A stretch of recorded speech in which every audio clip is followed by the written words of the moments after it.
Yo, what's up, YouTube? This is your boy Alex. I'm back, and today we're going to do another video of sex talk. This will be Sex Talk 101, Episode 9, The Bad Boy Effect. Woo! The Nature Boy! 16-time World Heavyweight Champion! Jet flying, wheel dealing, summer gun! Woo! Yeah, I know that's over the top, but I love to do the Nature Boy Ric Flair impersonation. Now today, we're going to talk about men who become bad boys. What makes a guy become an asshole, a jerk, a bad boy? There's more to it than just saying the name. There's more to it than just saying he's an asshole, he's a jerk, he's a bad boy. There's more to it to that. And here we're going to dive into the math and the science. And is it okay to cheat and take shortcuts to try to attract the attention of the opposite sex? That being beautiful, attractive women that are 7s, 8s, 9s, and 10s, and whatever your heart content, I guess. So let's start with the basics. Let's talk about why nice guys are good, honorable guys in general don't get laid, don't get respect by women, and don't get taken serious. About 999% of the time, a lot of us, we get rejected by women simply because we're too nice. You've heard that word before. Oh, you're just too nice. I only see you as a friend. Now, this is the coldest truth you're ever going to be told on YouTube. Now, pickup artists and dating coaches would charge you a whole lot of money for this. I'm giving this to you for free to help my fellow man out. Doesn't matter if you're black, white, Asian, Latino, mixed, or you're Russian or German. I'm here to help my fellow man out for free. So listen up and pay attention. Take a notebook, paper out, or a pen pad and get some pencils and pens and get to writing this stuff down, because this stuff is going to be some helpful, powerful information. And this is stuff that they're not going to tell you in those pickup artist seminars unless you got $500 cash or $1,000 or $2,000 or $3,000 or $4,000 or $5,000 cash. And I mean that when I say that. Now, the reason why most guys get called lames is because a woman loses interest. When a woman first meets you, there is something that got her drawn to your attention in the first place. There was something about you. And as time went on and as she got to know you, when it was time for you to demonstrate your masculinity as a man, you got put into question. You know, if someone tried to punk you on the street, or you got into an argument with your boss or your supervisor at work, and she wanted to see how well do you, perform under pressure, or how well you do certain things, that right there was supposed to get you to have more respect. And you lost her respect the minute these things pop up. Now, some men love the challenges. Some guys thrive off of challenges. And then you have some guys that go, I don't want no damn challenges because I already have enough challenges to deal with. Seems understandable, right? But when you're dealing with women, it's never that simple. Now, let's talk about the rejection. The reason why a lot of guys get rejected so much is because they pass themselves off as pathological liars.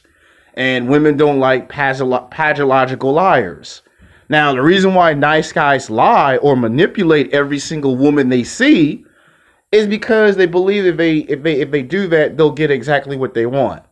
Problem is, a woman can see through that like a water bottle. Every single time a nice guy buys a woman something, she look at that as being very deceptive. Like, why are you buying me a t-shirt? Or why are you trying to take me out to lunch and dinner? Or why are you trying to ask if I want to go to the movies? Or why are you asking me why you want to hang out? There's always that why.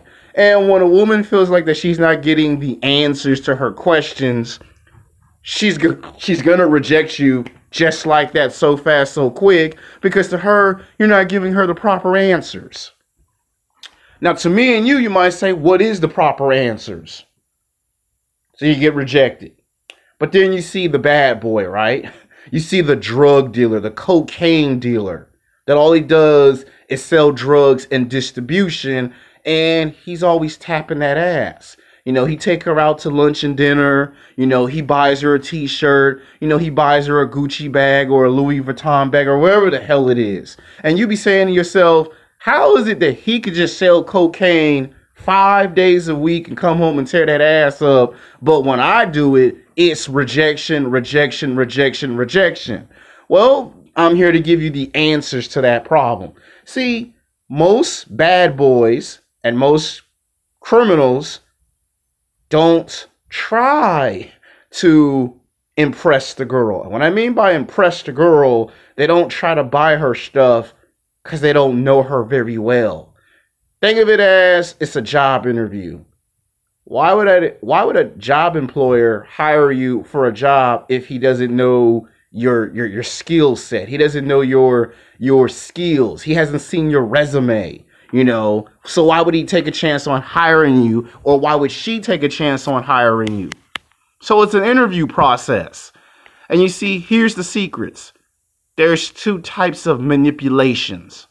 Now, you ever ask yourself why you see physically, sexually attractive, good-looking guys that are between the height of 5'10" to 6'6", 180 pounds to 250 pounds, rock solid muscle with six-pack abs, that play basketball and football, date women they don't find physically, sexually attractive, and then the next minute you see them with a highly attractive woman? A lot of times what happens is they use the manipulation method to manipulate women they don't find physically, sexually attractive, period. Let's say you get hit on by a woman that's 200 pounds. Let's say 230, 240 or 250, 260 or even 270 pounds. And let's say she buy you lunch. Let's say she buy you dinner. Now, you like the fact that a woman's buying you lunch and dinner. What you don't like is the fact that she's 200 pounds, 300 pounds, 400 pounds. And in some extreme, terrible cases, 500 pounds. You don't like it that she's that fat. But you love the attention that you're getting from the woman. Now, you try in 3 to 6 months to get rid of the woman, but she don't want to leave. So now you're forced to deal with a problem that you don't want to deal with. So you manipulate her by telling her what she wants to hear. You like her. We should go out. You're only doing that because you feel like if I do that, that will get rid of the problem. That's the manipulation method. You manipulate her into thinking she's getting exactly what she wants, when in reality, you're just using and abusing her because it's the only thing you can think of to get rid of her. Now, let's look at my favorite whole thing of the situation. Let's look at the general basics principle. You get a chance to look at a female. I mean, you do. When you get a chance to look at a female, you look at a female who's rational, with rational behavior. And a female with rational behavior is always going to be put into some type of question. Now, here's where it gets funny. You're going to have women that are skinny and ugly hitting on you, fat women, somebody's mother or grandmother, and you're going to manipulate all of them. But when it comes to the female that you're talking to, you're not going to manipulate her. You're going to make yourself unavailable. Now, what's unavailable? I have 2 jobs. I have 3 jobs. And you're going to say the words, I am busy.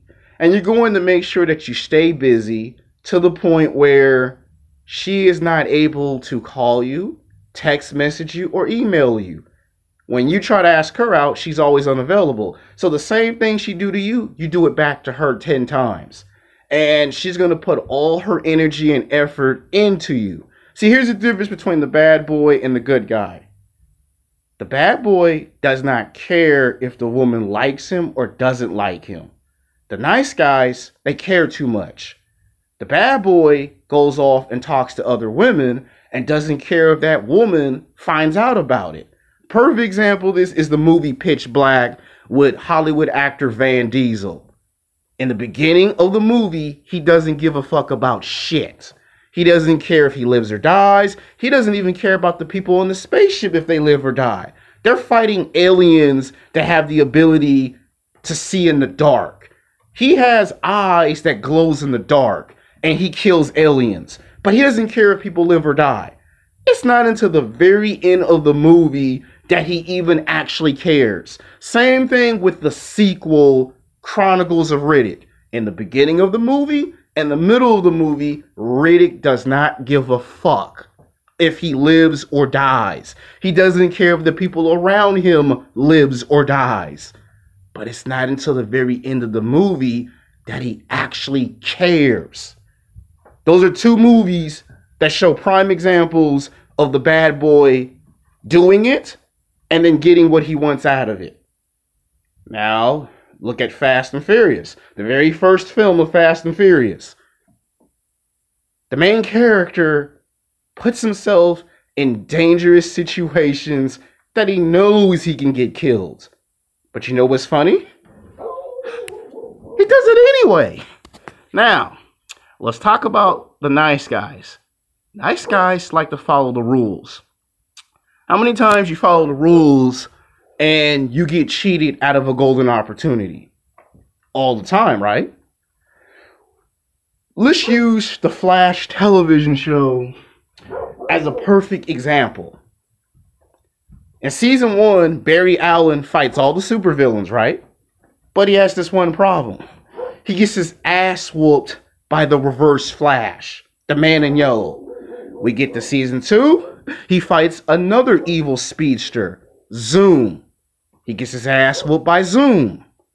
It's not until he starts cheating that he figures out, in order for him to beat the villains, he has to take shortcuts.